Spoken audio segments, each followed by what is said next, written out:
देखिए जनाब, वो मौसम आ गया है जब यूनिवर्सिटी और कॉलेजों में दाखिले का वक्त होता है। आप अपने अपने सब्जेक्ट्स में जो जो मार्क्स आपने लेने थे वो आप ले चुके हैं। एंट्री टेस्ट का वक्त है, एंट्री टेस्ट देंगे आप और उसके बाद कहीं ना कहीं दाखिल हो जाएंगे। जो ज़माना मेरा ज़माना था, खैर उसको गुज़रे बहुत मुद्दत गुजर गई।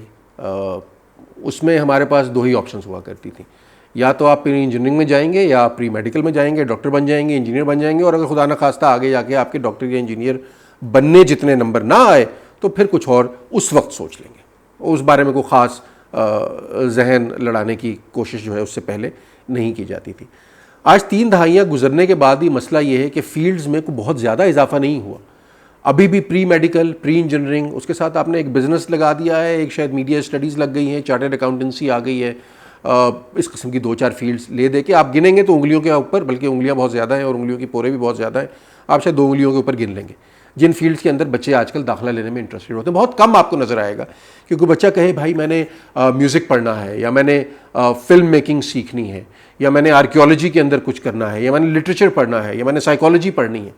और ये जहन में रखिए कि ये ऐसी फील्ड्स हैं जिनके लिए बहुत से बच्चों के अंदर रुझान मौजूद होता है, लेकिन हम सोचते क्या हैं। अच्छा, इसमें बच्चे भी जितने कसूरवार हैं वो अपनी जगह, असातिज़ा और वालिदैन भी उतने ही कसूरवार हैं।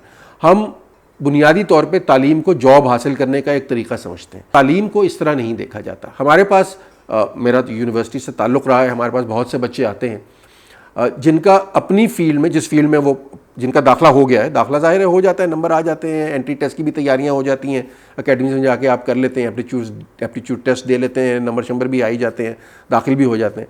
उनसे आप पूछें कि भाई आपका एप्टीट्यूड है इस फील्ड में, तो उन्हें समझ ही नहीं आती कि इस लफ्ज़ का मतलब क्या है, हालांकि वो एक एप्टीट्यूड टेस्ट देकर आए होते हैं।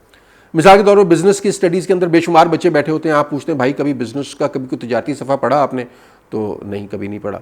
आप उनसे पूछते हैं कभी स्टॉक एक्सचेंज की जो रोज़ की ख़बरें आती हैं उस पर नज़र डाली, तो नहीं भाई, कभी नज़र नहीं डाली। कोई बिज़नेस रिकॉर्डर नाम के किसी अखबार से आप वाकिफ़ हैं तो वो वाकिफ़ नहीं होते।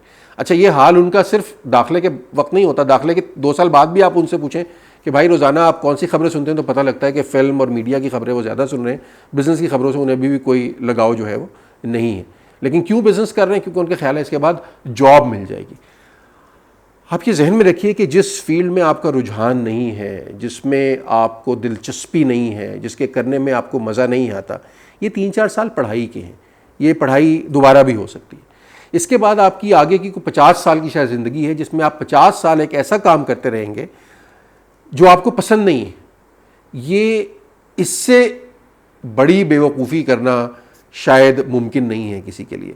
बहुत से लोग दूसरे साल में, तीसरे साल में हमसे आके कहते हैं कि सर मेरा बिज़नेस में दिल नहीं लग रहा, या मेरा इंजीनियरिंग में दिल नहीं लग रहा, या कंप्यूटर साइंस मुझे ठीक नहीं लग रही, लेकिन चूंकि 2 साल लग गए हैं तो जाहिर है पढ़ाई तो करनी है, मुझे मुकम्मल तो करना है, और जब मुकम्मल कर लिया है तो चूंकि यहाँ इतने पैसे खर्च हो गए इसलिए हमने यही काम अब आगे भी करना है।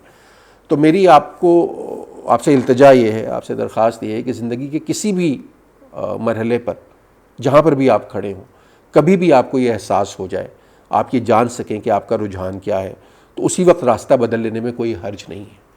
मैं ऐसे अपने दोस्तों से मेरी मुलाकात है जिनको मैं जानता हूँ, जिन्होंने 40 साल की उम्र में, 45 साल की उम्र में, 50 साल की उम्र में अपनी फील्ड चेंज की हैं और आज वो खुश हैं।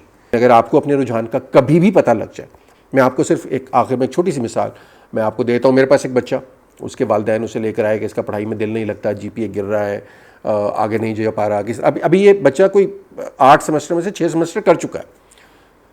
तो खैर बच्चे को हमने बिठा के पूछा, हमने कहा यार तुम्हें क्या चीज़ करने में मज़ा आता है? तो पहले तो he was very shy in front of his parent, he was not willing to talk, but आहिस्ता आहिस्ता थोड़ी देर बाद पता लगा कि बच्चे को भाई गिटार बजाने में बड़ा मज़ा आता है। हमने कहा भाई गिटार बजाया करो।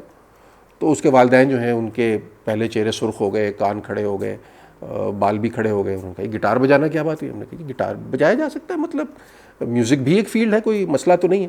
खैर उन्हें पहले समझ नहीं आई, बट आहिस्ता आहिस्ता बच्चा फिर डिप्रेशन में चला गया, नर्वस ब्रेकडाउन हो गया। लेकिन कुछ अरसे बाद वालिदैन के साथ मुसलसल काउंसलिंग सेशन बच्चे के साथ करने में उन्हें रियलाइज़ हुआ कि ये जो बच्चा जिस फील्ड में पढ़ रहा है ये शायद उसकी मर्ज़ी की नहीं है। 6 सेमेस्टर बाद उन्होंने रियलाइज़ किया, ये मैं वालिदैन को भी आपको इसमें क्रेडिट देना चाहिए। उन्होंने कहा ठीक है, तुमने जो करना है वो करो, उसी फील्ड में पढ़ना शुरू कर दो। बच्चे ने म्यूज़िक पढ़ा, गिटारिस्ट बना, अपना बैंड बनाया, and is very successful today.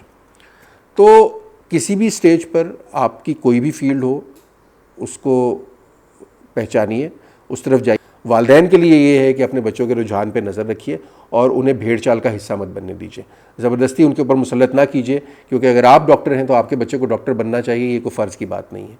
या आपके ख़ानदान में जो है 10 चार्टर्ड अकाउंटेंट्स हैं तो आप समझते हैं कि आपके बच्चे के लिए भी यही मुनासिब फील्ड है, ये भी कोई ठीक बात नहीं है। हर बच्चा अपना फ़ितरी मेलान, फ़ितरी तबा लेकर पैदा होता है, उसको उसके हिसाब से अपनी ज़िंदगी का रास्ता चुनने दीजिए, उसमें उसकी मदद कीजिए। और यही दरख्वास्त मेरी उन असातिज़ा से भी है जो बच्चे को उसके फॉर्मेटिव ईयर्स में पढ़ाते हैं। Thank you very much.